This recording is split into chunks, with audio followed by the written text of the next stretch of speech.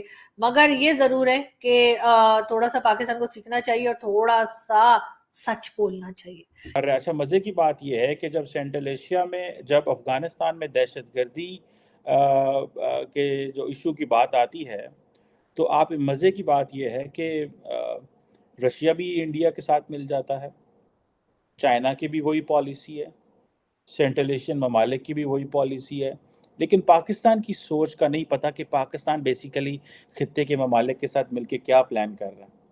نہ تو ہمارا رشیا سے کوئی اچھے ٹرسٹ ایشوز ہیں، کیونکہ ٹرسٹ گیپ ہے بہت زیادہ، ہم کیونکہ امریکن بلاک میں ہیں تو ہمیں تو عادت ہے سیدھی بلاک پالیٹکس کرنے کی، ہمیں تو عادت ہی نہیں ہے کہ ہمیں جو ہے وہ سب کو ساتھ لے کے چلنا ہے۔ پاکستان کو دنیا کہتی رہی اور انڈینز کہتے رہے کہ بھائی ہم آپ کو جو ہے وہ آپ ہمیں افغانستان کے ساتھ کاروبار کرنے دیں، ٹریڈ کرنے دیں۔ ہمارے جو سابق جو سیکیورٹی کے سو کالڈ ایکسپرٹس ہیں وہ یہ کہتے رہے بھائی جان کہ ہم کیوں انڈیا کے جو ہیں وہ چولہے جلنے دیں، ہم کیوں انڈیا میں ترقی آنے دیں، ہم کیوں یہ روٹ کھولنے دیں۔ کسی سیانے نے کہا کہ بھائی یہ روٹ کھولنے دو، انڈیا کے چولہے جلنے دو، جب مرضی تمہارا دل کیا اس کو بند کر دینا۔ لیکن اتنی عقل کہاں ہمارے سوچنے والوں کو، ہمارے سمجھنے والوں کو، اور یہ جو ڈفرز ہیں یہ جو اس ملک کو چلاتے رہے ہیں ڈائریکٹلی اور انڈائریکٹلی، ان کے اپنے ذاتی انٹرسٹ تو لگتا ہے کہ شاید نظر آتے ہیں اور اس کا ہمیں رزلٹ بھی مل جاتا ہے۔ پاکستان کی جو ہسٹوریکل پوزیشن رہی ہے کہ سب ہمارے مسلمان بھائی ہیں تو ہم مسلمان ہیں تو ہم ایک ہیں بس، لیکن ہم نے مسلمان ہونے کا اتنا ناجائز فائدہ اٹھایا ہے کہ اب دنیا کو سمجھ آ گئی کہ ان کے پاس سوائے مسلمان ہونے کے بردرلی اسلامک ہونے کے علاوہ کچھ نہیں۔ دنیا جو ہے ہم نے اپنے لوگوں کو بتایا ہی نہیں ہے، اپنی عوام کو اس چیز کا ذکر ہی نہیں کیا، ان کو ہم نے جیسا کہ پنجابی کہتے ہیں پنک نہیں پہن دیتی۔ دنیا میں جو تعلق ہوتا ہے وہ انٹرسٹ بیسڈ تعلق ہوتا ہے۔ جو اسٹیٹس کے جو تعلق ہوتے ہیں they are based on mutual interest, وہ جو بھی میوچل انٹرسٹ جو ڈیسائیڈ ہو جائے۔ اب ظاہری بات ہے افغانستان ہو کچھ بھی ہو، اس میں انڈینز کوئی پیسہ افغانستان میں کیوں لگائیں گے؟ پاکستان کیوں اتنے ہم نے اپنا مستقبل قربان کر دیا، ہم نے اپنی نسلیں افغانستان پہ قربان کر دی، ہم نے اپنا ملک کی قسمت تباہ کر دی افغانستان کے اوپر۔ ہمارے اس وقت کے جو حکمران تھے جن کی پنجابی کہتے ہیں عقل گھٹیاں سی، دے انڈرسٹوڈ کہ بھائی افغانستان جو ہے وہ ہمارے لیے بڑا امپورٹنٹ ہے۔ یہ جو ہے افغانستان میں ہم نے وہ جو پشتون نیشنلزم ہے اس کو نہیں ابھرنے دینا، ورنہ اس کی جو ٹرانس نیشنل کرنٹس ہیں وہ پاکستان میں بھی موجود ہیں۔ تو یہ نہ ہو کہ یہ یہاں پہ آ جائے، سو لہٰذا پشتون نیشنلزم کو ہم نے جو ریلیجس نیشنلزم ہے اس کے ساتھ ہم نے ملا دیا، اور ہم نے وہاں پہ اسلام اور طالبان اور اوپر سے امریکہ سعودی عرب نے ہماری مدد کی۔ ایسا ہونا تھا بیڑا بھی جڑا جسے کہتے ہیں نا بادتا تے اپنا تو چھڑے کھ نہیں نا ہم نے۔